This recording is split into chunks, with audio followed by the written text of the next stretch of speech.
Welcome to the August 2020 Star Wars Canon Update. Last month we got 2 new books and 7 new comics, so let's dive in.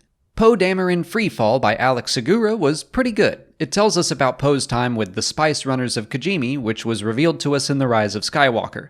This book was in danger of just being a big fix for Poe, and yeah, there are elements of that. Episode 9 throws a wrench in Poe's story because I don't think JJ or Terrio knew or cared about the character's established backstory, and they threw out something brand new. Alex Segura makes sense of it all, or at least as much as he can, but also tells a good story about Poe and how a desire for adventure at any cost can lead someone astray. You can check out my full review of the book in the cards. We also got a new anthology collection in the Clone Wars Stories of Light and Dark. I was largely pretty disappointed with this book. All but one of the stories are adaptations of arcs or episodes of the Clone Wars, so there isn't much new going on. The final story was intriguing and reveals some stuff about Dathomir and its many clans of witches that I thought was cool, but it's not enough to recommend the entire book. It is for younger readers, so it could serve as an introduction to the Clone Wars for some, but if you're already familiar with these stories, I would say skip it. Again, you can find my full review in the cards, and you can get both of these books on Audible for free by following the link in the description or by visiting www.audibletrial.com/Star Wars Explained. The 5th issue of the Star Wars comic finally came out after a nearly 5-month hiatus. Luke tracks down the woman he's been seeing in his visions and meets Verla, who was first introduced in Charles Soule's Darth Vader comic. She teaches him a little more about the fall of the Jedi, but then learns through the Force that he is Vader's son and tries to kill him. Obviously, he's going to get out of that and probably learn more from her. I'm into this idea. Verla's teacher wasn't the best, so I'm anxious to see what Luke learns, and I'm glad we don't have to wait another 5 months to find out. Darth Vader issue 4 continued to be awesome. Vader gets out of his own death trap, of course, and heads for Padmé's tomb on Naboo. Along the way, he runs into more memories of his past, like Rick Ollier and all of the freaking handmaidens. Again, Greg Pak is doing a phenomenal job at tying the books Queen's Shadow and Queen's Peril into this story. I think we're seeing Vader start to turn back to the light, just the very beginning of it, because he lets all of the handmaidens live. He's got a long way to go, and who knows how the rest of this arc will play out, but I've been very pleasantly surprised by it so far. Dr. Aphra issue 3 also continued to be great.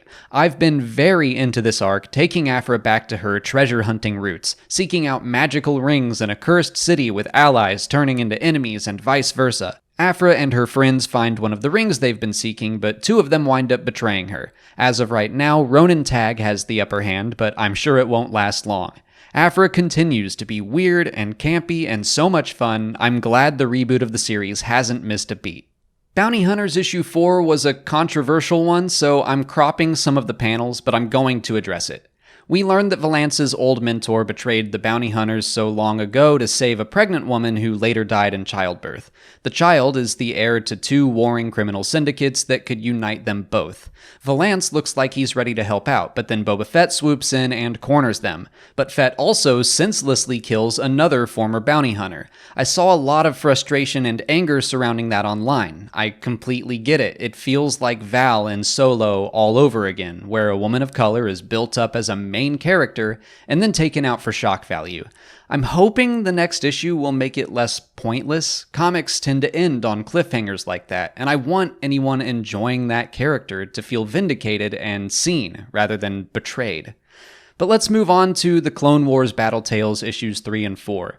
Issue 3 had a story about Padme and Obi-Wan breaking rules and diplomacy to save imprisoned clone troopers. Issue 4 was the best one so far, introducing a really great new clone character named Heater. He and 3 others who ran from battle in a time of need get a chance at redemption on what could be a one-way mission together, and it was so well done. It felt just like a clone-centric episode of the Clone Wars to me, and that's what Battle Tales is really nailing. I think the Adventures line works best when it has these little mini-arcs to give the series more focus.